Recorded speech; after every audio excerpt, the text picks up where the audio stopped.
Baik, selamat pagi semua. Kita sekarang akan memulai perkuliahan mengenai kecerdasan buatan. Nah, untuk materi kali ini saya akan menggunakan slide dari Huawei karena apa? Karena kita akan melakukan sertifikasi di akhir perkuliahan ini sehingga harapan saya adalah kalian bisa tersertifikasi HCAI dari Huawei di bidang AI gitu ya. Nah, baik, materi hari ini adalah mengenai overview dari AI begitu ya. Eh, nah, ini adalah eh, bagaimana AI di mata masyarakat gitu ya. Kalau dilihat di sini mulai dari berita gitu ya. Sekarang sudah didominasi oleh AI gitu ya. Lalu juga oleh di dunia film gitu ya. Di mana AI sudah bisa mendominasi manusia. Ini contohnya di film Terminator. Mungkin sudah ada yang pernah nonton gitu ya, dan untuk aplikasi sehari-hari gitu ya, dan ini adalah AI di mata para peneliti, di mana menurut Alan Turing, AI adalah bagaimana cara mesin untuk berpikir gitu ya, dan menurut John McCarthy adalah bagaimana suatu cabang ilmu komputer yang konsentrasinya digunakan untuk membuat komputer bisa berperilaku seperti manusia. Dan juga ada dari Marvin Minsky, di mana AI menurut Marvin adalah ilmu gitu ya, yang membuat mesin dapat melakukan sesuatu yang membutuhkan kecerdasan, eh, di mana kecerdasan ini biasanya hanya dimiliki oleh manusia gitu ya. Nah, kecerdasan manusia bisa dibagi menjadi 7 kategori ya, mulai dari verbal, logika gitu ya, visual, penglihatan, bodily ya, kinestetik, gerak tubuh, musik, di mana rhythm gitu ya, dan interpersonal, sosial, dan intrapersonal gitu ya. Ini untuk introspektif. Nah, dimulai dari definisi apa itu AI gitu ya. Jadi di sini kita bisa lihat gitu ya, bahwa AI adalah bidang ilmu gitu ya, yang mempelajari metode-metode atau teknik serta aplikasi yang bisa memperluas gitu ya kecerdasan dari manusia gitu ya, sehingga kecerdasan manusia ini bisa diadaptasi ke dalam mesin. Nah, ini bisa dilihat gitu ya. Jadi AI terdiri dari irisan berbagai bidang ilmu. Ada ilmu komputer, ilmu brain science, ilmu otak gitu ya, psikologi, linguistik, dan lain sebagainya. Nah, kalau dilihat di sini, hubungan antara AI dengan machine learning dan deep learning adalah untuk AI, dia big picture-nya gitu ya di sini. Jadi AI itu luas gitu ya. Sementara machine learning dia merupakan bagian dari AI gitu ya. Dan deep learning adalah bagian dari AI dan machine learning gitu ya. Jadi deep learning adalah bagian kecil dari AI.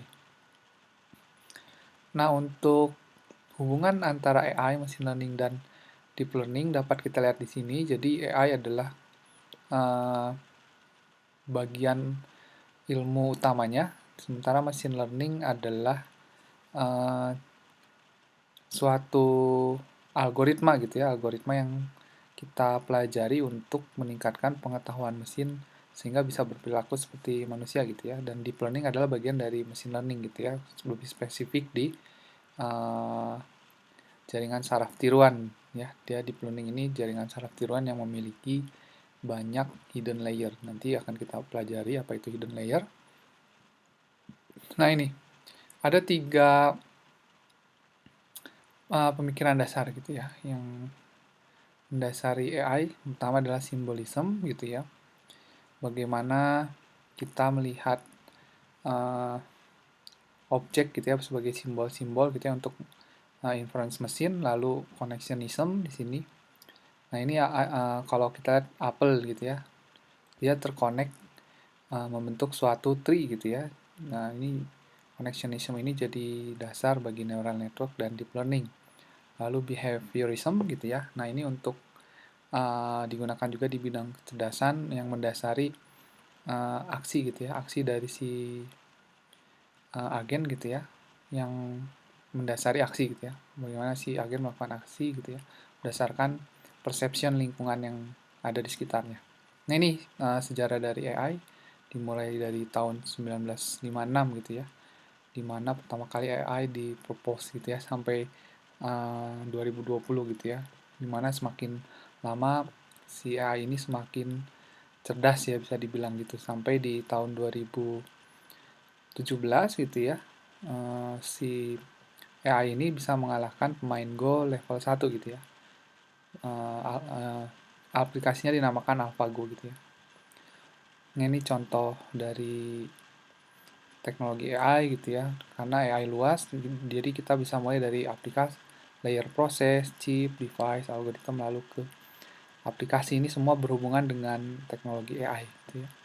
Nah ini jenis-jenis AI, ada strong AI dan weak AI gitu ya. Untuk strong AI di sini adalah si mesin sudah bisa berperilaku seperti manusia. Sementara untuk weak AI di sini si mesin tidak begitu pintar gitu ya, tidak memiliki kecerdasan yang utama gitu ya. Nah ini untuk klasifikasi dari robot bisa dilihat di sini, dan industri AI ekosistem juga bisa dilihat di sini gitu. Dan ini adalah beberapa subbagian dari AI, bisa dilihat ada computer vision, NLP, speech processing, machine learning, data mining, dan lain sebagainya gitu ya. Sangat banyak subfield dari AI gitu ya. Nah, uh, nah ini technical fields dan application dari AI, mulai dari algoritma, kita melebar ke metode ya, research method, teknologi, lalu aplikasi gitu ya. Layer paling luar aplikasi. Nah ini distribusi aplikasi AI baik di ini karena Huawei dari China gitu ya. Kita lihatnya perbandingan di China gitu ya. Cukup tinggi ya untuk distribusi AI-nya, ini kebanyakan di bidang vision ya. Kalau di sini bisa dilihat di vision dan NLP gitu ya, yang masih mendominasi. Nah ini contoh computer vision, bisa mendeteksi umur seseorang dari kamera gitu ya. Contohnya juga ini udah banyak ya, computer vision, ada facial verification, kita gunakan di smartphone dan lain-lain gitu ya. Juga ada voice processing gitu ya. Lalu ada NLP, ini NLP gitu ya, berdasarkan language ya, natural language gitu ya. Ini contohnya ada machine to machine translation, text classification.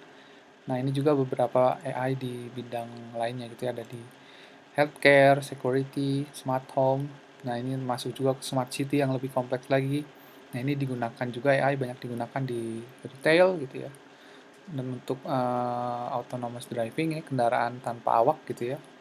Nah jadi intinya bahwa di sini Huawei juga mulai mendevelop mulai dari bagian paling bawah gitu ya, dari chip gitu ya, membuat semua skenario gitu ya. Jadi mulai dari chip sampai framework, aplikasi, mereka create di sini untuk AI. Jadi full stack bisa disebutnya. Nah ini full stack model arts full cycle AI workflow. Jadi model arts ini adalah framework Huawei gitu ya, mirip dengan TensorFlow dan PyTorch, yang dapat digunakan juga, tidak kalah dengan yang lain gitu ya. Nah ini full stacknya, ini milik Huawei ini ada full stacknya, ada CNN gitu ya, dimana CNN ini terdiri dari beberapa bagian ya. Paling bawah ada compiler, lalu ada TBECCE operator gitu ya, dan CNN-nya sendiri gitu ya. Nah ini untuk prosesornya di sini ada DaVinci Core gitu ya, terdiri dari Cube untuk memproses matriks ya, matriks. Kalau di deep learning nanti untuk memproses image ini bisa terdiri dari beberapa matriks gitu ya. Ini chip, teknologi chip mulai dari yang Ascend 310 gitu ya sampai yang lebih powerful ya, Ascend 910. Baik. Uh, nah, Nah ini kelemahan AI gitu ya. Jadi terkadang bisa bias juga si AI ini gitu ya, terutama di ras dan jenis kelamin, gender gitu ya. Ini berusaha kita hindari, privacy juga, lalu nah ini macam-macam masalah yang masih dihadapi oleh si AI saat ini gitu ya. Nah kedepannya si AI ini akan banyak digunakan gitu ya, terutama untuk framework yang mudah digunakan. Sekarang ada Mindsword dari Huawei gitu ya, dan juga yang contohnya TensorFlow yang cukup populer, dan PyTorch yang banyak digunakan oleh komunitas ilmiah gitu ya, yang bisa dilihat gitu ya. Ya Jadi ini contoh-contoh, aplikasi ya menggunakan AI gitu ya. Nah, intinya apa? Intinya di zaman ini gitu ya, AI sedang berkembang pesat dan nantinya kita akan belajar beberapa topik yang berhubungan dengan AI gitu ya. Oke, sekian untuk hari ini. Kita akan lanjutkan pada pertemuan selanjutnya, yaitu mengenai machine learning. Baik, selamat pagi semua. Terima kasih atas perhatiannya.